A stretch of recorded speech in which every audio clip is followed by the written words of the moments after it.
I'm a big hiker. I was doing some hiking in Utah during a cross-country trip I was taking after breaking up with who I thought was going to be my fiancé. Long story short, I caught him messing around with one of my closest friends. Total betrayal on both sides. I was 31, heartbroken, angry, and desperately needing to disappear somewhere quiet. Utah was actually one of the states I was most excited about passing through. There are some great forests out there that I think every hiker would dream of exploring. I had picked the Wasatch Cache National Forest as my Utah destination because I had heard a lot of great things about it. One of its biggest upsides, for me, was that it had a lot of secluded areas that I could easily access. I prefer hiking alone. Bustling trails swarming with people aren't really my thing. As a woman hiking solo, some people think that's reckless. Maybe they're right. But I've been doing this for years. I know what I'm doing. And I've never once felt unsafe in the woods. Until that day. I picked an unnamed area of the forest and drove my car as far down a narrow access road as I could. Parked. Stepped out. Took in my surroundings, towering pines, cold mountain air, the smell of earth and pine needles. No other cars, no footprints, just me and the trees. I geared up and checked my phone. No service. Just the way I like it. I made a mental note of my starting point and began the trek. I know hiking alone in uncharted territory is dangerous, especially for a woman alone. But I don't think I have as much fun following a designated route. I always download the digital map of whatever location I'm planning to explore. A lot of people don't realize that your phone's GPS still functions without service. I know what you're probably thinking. But no, I didn't get lost.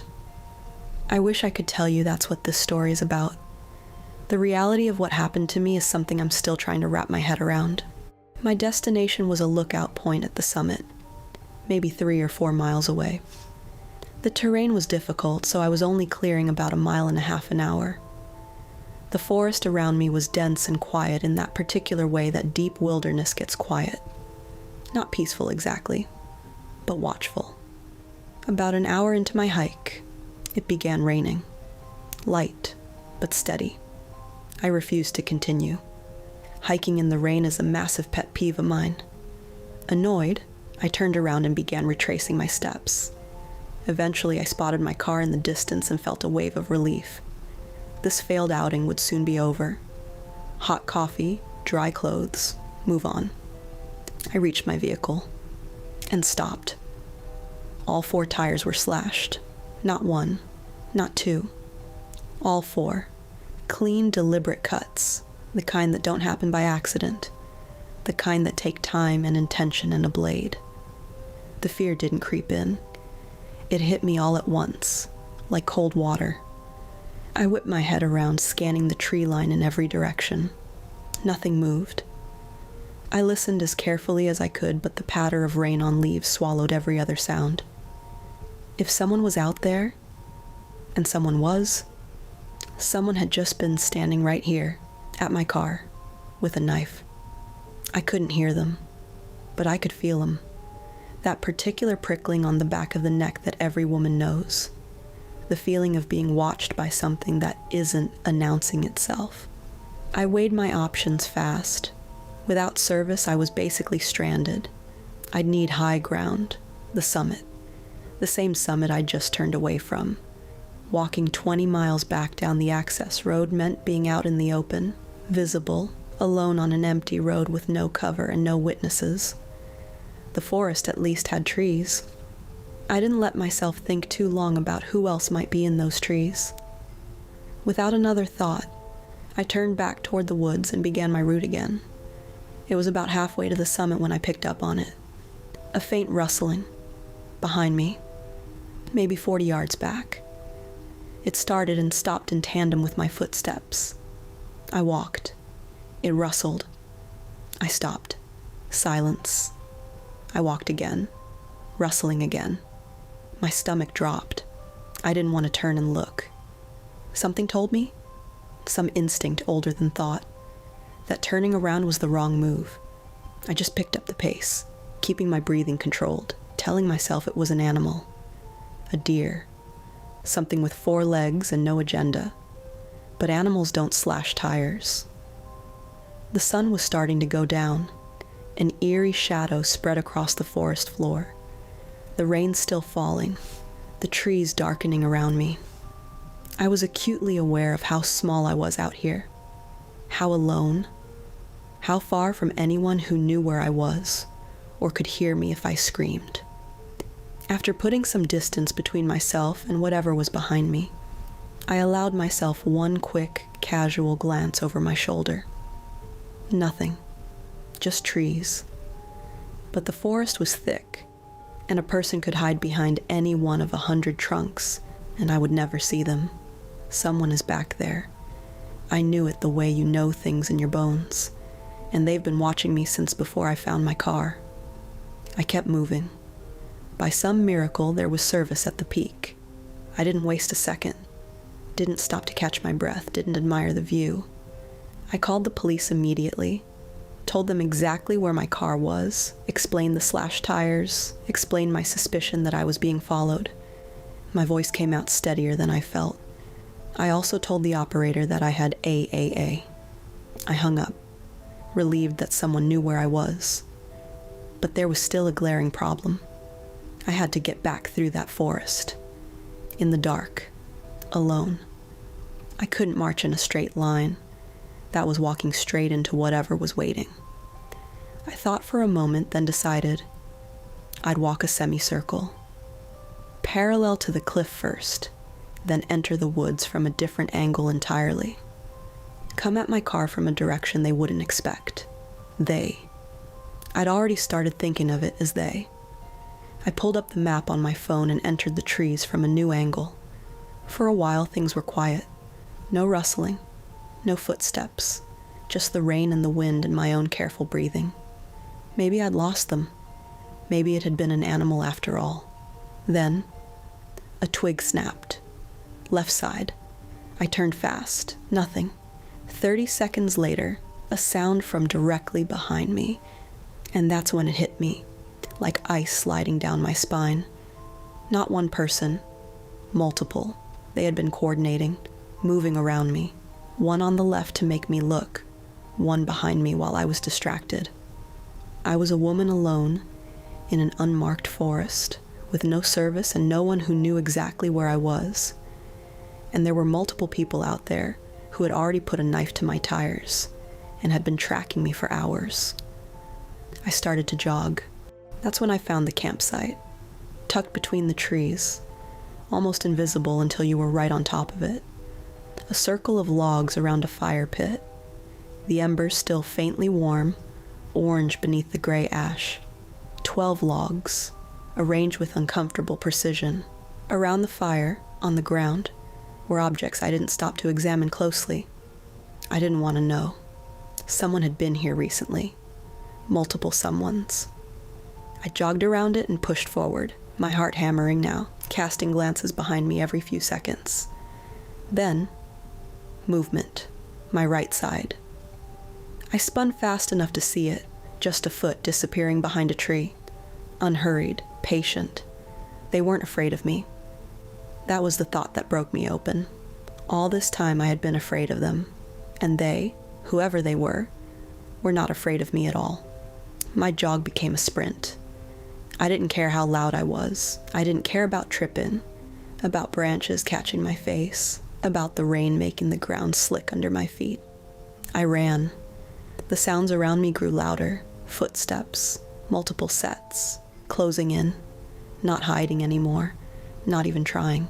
They were chasing me. I couldn't stop myself. I looked back. 6 of them. At least 6. All wearing white, pale shapes moving between the dark trees, charging toward me with a focused, terrible silence. No shouting, no warning, just running. I faced forward and ran faster than I have ever run in my life. The next few minutes, I don't have clean memories of them, just fragments, the burn in my lungs, the slap of wet branches, the sound of footsteps behind me, gaining, always gaining. the certainty that I was not going to make it, and the refusal to accept that certainty. Then, through the trees, my car, and behind it, a police cruiser. Lights on. I burst out of the tree line and collapsed against the hood of my car, gasping, barely able to stand. The officer moved toward me. I turned around. The forest was empty. The tree line was dark and still and silent. 6 people in white, gone.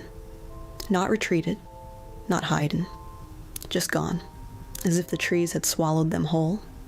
The officer had already called AAA. He took my statement carefully, and when I finished, he was quiet for a moment. Then he told me something that stayed with me ever since. Utah has the largest population of Mormons in the country, he said. But beyond the mainstream communities, there are fringe groups, splinter sects, isolated collectives that establish themselves in unmarked forest land, off the grid, off the books. The specific forest I'd been exploring had a documented history of such groups. Cults, he said, not unkindly. Woodfolk who don't welcome outsiders. He told me I was lucky I'd made it out. He told me I was stupid to explore an unmarked area alone. I sat in the back of his cruiser, wrapped in a blanket he'd handed me, and thought about that word, lucky. Here's what I still can't reconcile, all these years later. If they were angry that I was trespassing, if this was about territory, about their land, about an outsider wandering too close, why not just tell me? Why not step out from behind a tree and say you're not welcome here, turn around? Why slash my tires first? Why circle me for hours in the rain before revealing themselves? Why did they stop at the tree line? What were they waiting for that the police car took away? I think about that campsite sometimes. The 12 logs arranged in that careful circle. The objects on the ground that I didn't let myself look at. I think about how long that fire had been burning before I stumbled on it. And I think about the fact that they had slashed my tires before I even started my hike. They knew I was coming. They were already waiting. And what scares me most, what keeps me awake on bad nights, what makes me check the locks twice before I sleep, is that they let me go. That they stood at the tree line and watched me collapse against my car. And then they simply went back into the trees, like they weren't finished, like they were just done for that day.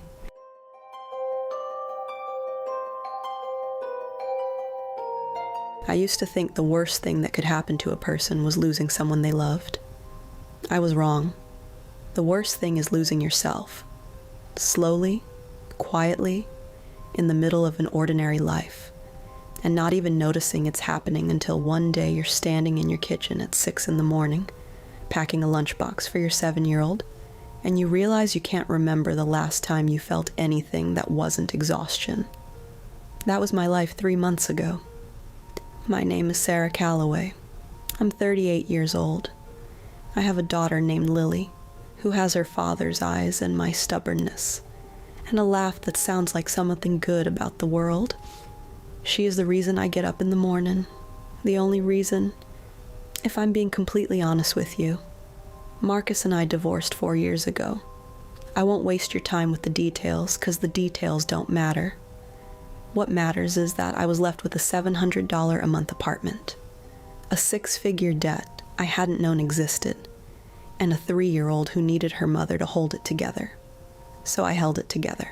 I took a remote data entry job that paid just enough to cover rent and groceries if I was careful. I was always careful.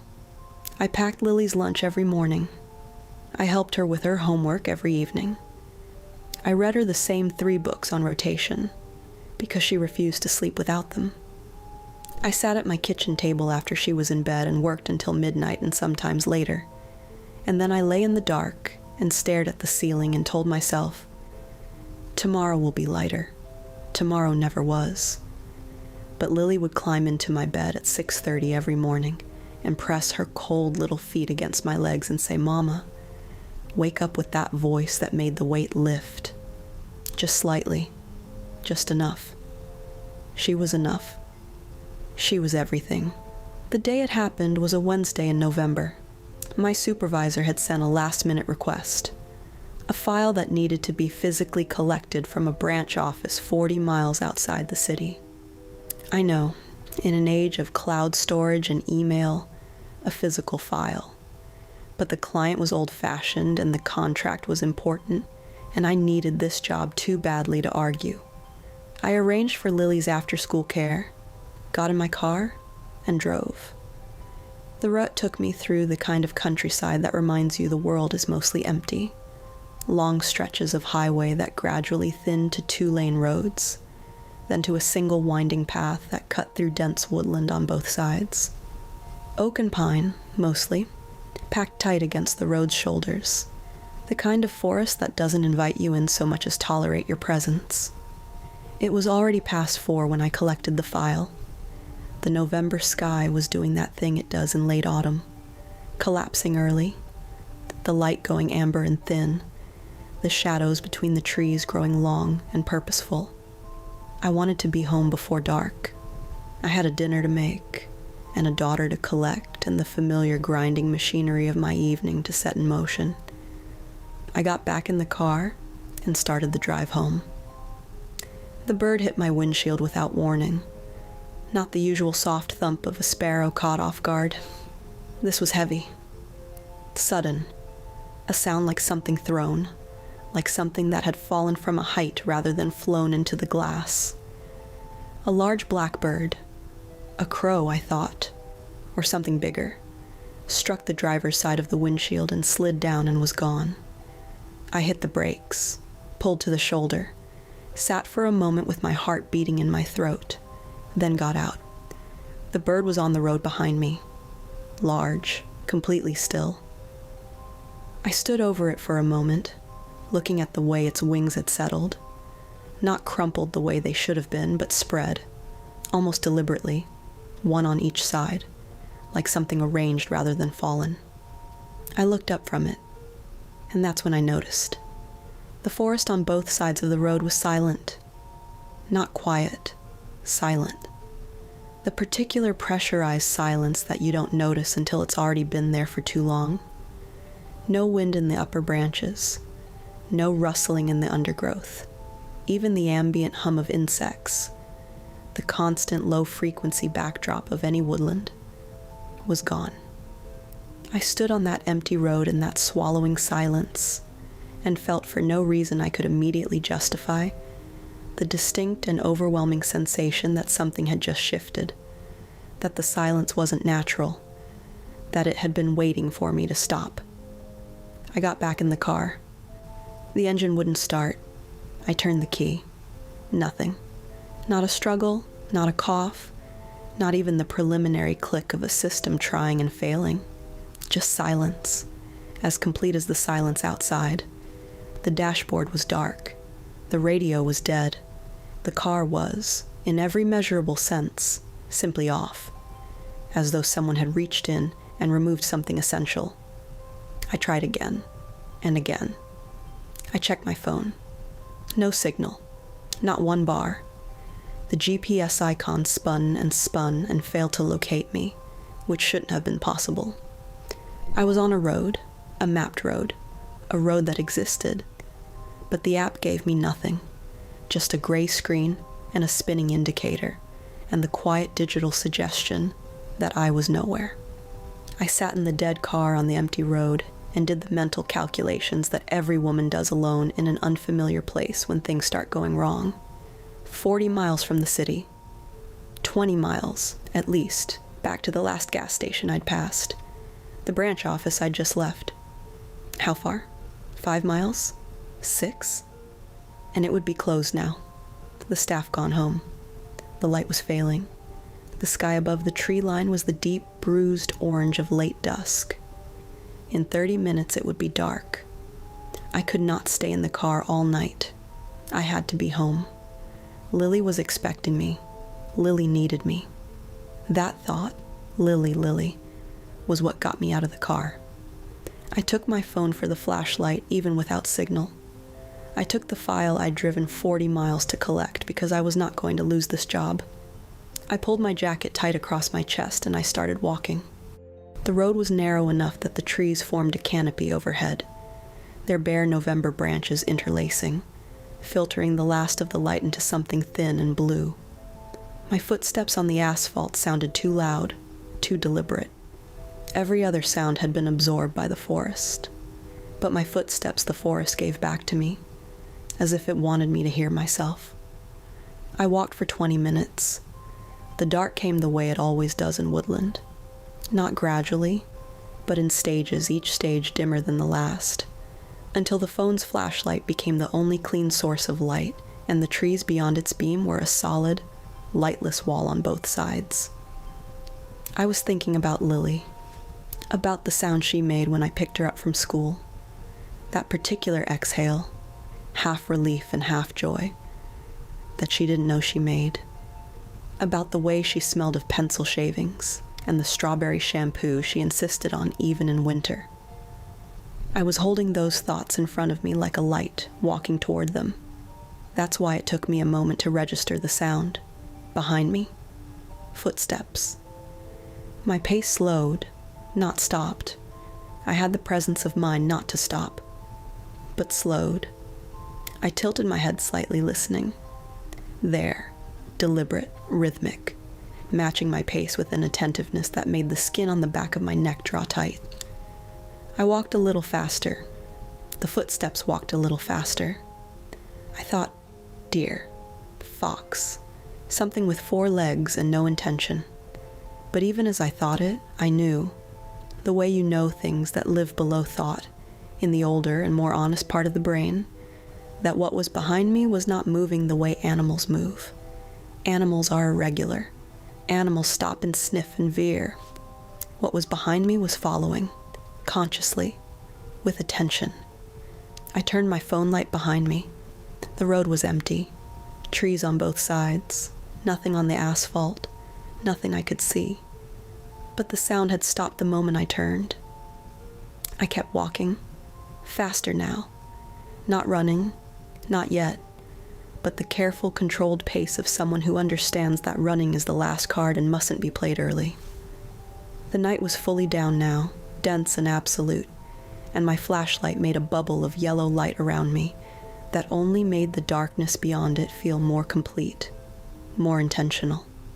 5 minutes later, the footsteps returned, closer, and now I could hear something else beneath them, something I hadn't heard before and struggled to categorize. A low sound, not quite breathing, and not quite the shift of undergrowth, somewhere between the two. Rhythmic, patient, the sound of something that had been doing this for a long time. I turned the light again. The road behind me was dark and empty, but the trees to my left, 20 feet in, maybe 30, something moved, not a branch, not the wind which had not returned. A mass, a displacement of darkness against darkness, large and unhurried, that my flashlight's edge caught for half a second before it was gone. Large, larger than I wanted to think about. I began to run. The footsteps came immediately after me, not matching my pace now, closing it. The sound behind me changed character, became heavier, became something that vibrated in the asphalt beneath my feet, something with a weight to it that made the road feel thin and insufficient. I ran, and I did not look back, and I thought of nothing except the next 10 feet of lit asphalt, and then the 10 after that. Lily. That single word. Her name, inside my chest, beating with my heart. Lily. Lily. Lily. The sound behind me was close. Too close. I could feel the air shifting with whatever it was. Could feel. And this is the thing I've turned over 100 times in the week since, looking for an explanation that satisfies. I could feel it looking at me, not the way a predator looks at prey. Something older than that. Something that knew me, or knew what I was, or knew something about me that I didn't know about myself. I did not look back. I ran. My lungs screamed. My legs were shaking. The kind of shaking that happens when adrenaline has burned through everything else and the body is running on nothing but terror and love. Get home. Get to Lily.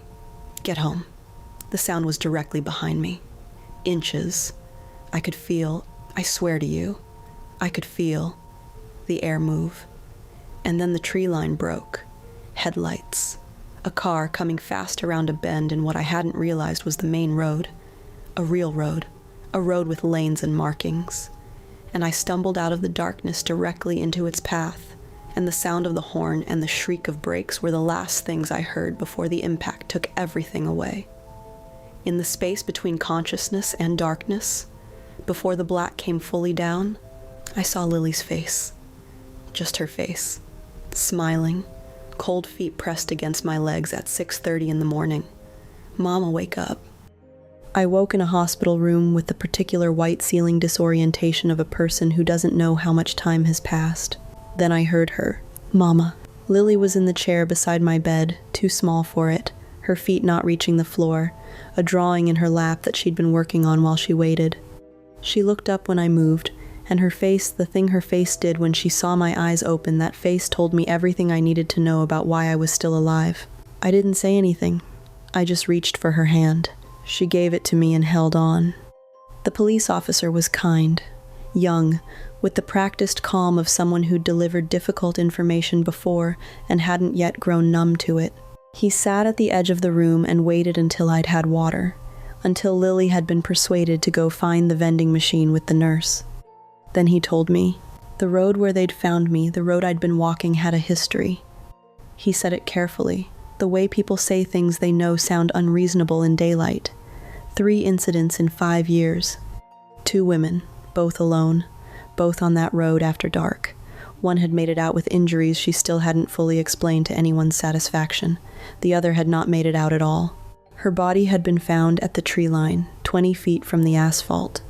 No explanation, no perpetrator, no animal tracks, nothing the investigators could point to and name. The locals knew not to use that road after dark, he said. He wasn't sure how I'd ended up on it.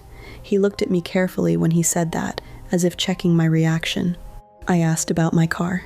His expression shifted. The car had been recovered, he said, towed to a garage for inspection. The garage had found nothing. No mechanical failure, no electrical fault. No reason, as far as the technicians could determine, why the engine shouldn't have started on the first turn of the key. The battery was full, the ignition system was intact. They'd started it themselves, first try, no hesitation. He said all of this evenly, matter-of-factly, the way a person speaks when they've decided that facts are their best available shelter. "So the car just didn't start," I said. He looked at me. "The car is completely fine," he said. We sat with that for a moment. "And the GPS," I said. My phone had no signal. I was on a mapped road. That shouldn't be possible. He nodded slowly. "I know. And I stopped. Thought about the sound behind me, the weight in the air. The thing that had been so close, so impossibly close, in the final seconds before the road opened up. There was something in the forest, following me. He was quiet for a long moment. 2 women, he said, finally. In 5 years, that road, at night, alone. He stood up, clicked his pen closed. "I'd appreciate it if you didn't use that road again, Miss Calloway." That was all he said. He left before Lily came back with her vending machine crackers and her careful 7-year-old assessment of my visible injuries and her conclusion that I'd be fine because, she informed me seriously, she'd decided I would be. I've been home for 6 weeks now. I sleep better than I used to, which seems wrong, and is probably some form of shock that hasn't finished moving through me. Lily climbs into my bed at 6:30 every morning and presses her cold feet against my legs, and I lie there in the warmth of her and count my breaths and think about the things I know and the things I don't. Here is what I know. My car started perfectly when the mechanic turned the key. I was on that road, in the dark, for at least 40 minutes. I walked at most 2 miles. That road rejoins the highway 5 miles from where I stopped. I should not have reached it as quickly as I did. And the thing behind me, I have turned it over 100 times and I have no word for it. Not animal, not human, not anything that fits into the catalog of things I believe the world contained. Here is what I don't know. Why my car stopped. What chose that road, that night, to let me go. Because the other women, the officer told me, and I haven't stopped thinking about it, the other women were found at the tree line, which means they made it to the road. They made it to the road, and something brought them back. I think about that last second, the headlights, the horn, whether what saved me was luck or timing or something about me, something specific, something it recognized in me that made it pause. I think about Lily's face in the darkness before I went under. And I think I can't stop thinking about the fact that something stood at the edge of that forest and watched the ambulance take me away. And I don't know what it was waiting to see. I don't know if it found out. Lily asked me last week why I check her window latch every night now. I told her it was because I loved her. She accepted that. Children accept the things that are true. I check mine too. And some nights, when the house is quiet and the dark outside is deep enough, I stand at my bedroom window and I look at the street below, the parked cars, the empty sidewalk, the ordinary nighttime world, and I tell myself there is nothing at the edge of the light. I tell myself that every night. I am not always able to believe it,